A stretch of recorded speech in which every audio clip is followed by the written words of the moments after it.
Nasa ikuko pa si Waka Waka, sabi mo, need makuha ni Iwas Asa para madala sa doktor.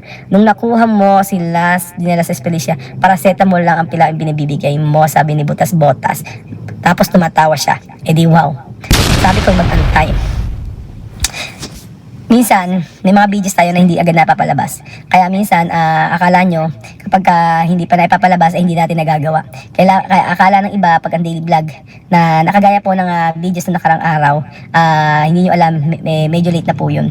So may mga ganun pong eksena, na akala nyo bagong-bago pero hindi. Meron naman mga videos na nagawa na pero hindi pa na iba-vlog. Ganun po mga amigo.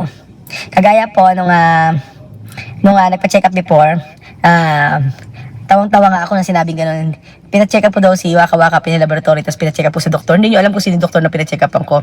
Nakita nyo lang na sa may kalsada ko lang daw nakita may doktor. Magaling na doktor po yan mga amigo.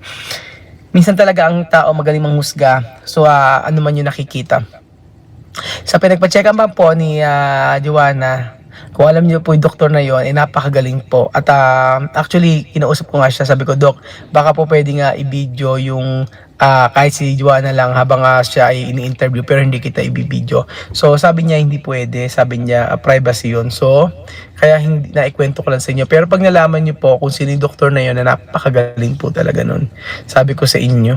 So nakita lang nila nasa kasada kami, ganyan-ganyan, pero hindi nila alam na, alam niyo po ba na doon ako nagpapa-check up, doon kami nagpapa-check up lahat halos kami. Kahit malayo po yung lugar, doon kami nagpapa-check up kasi kampante kami sa doktor na yun.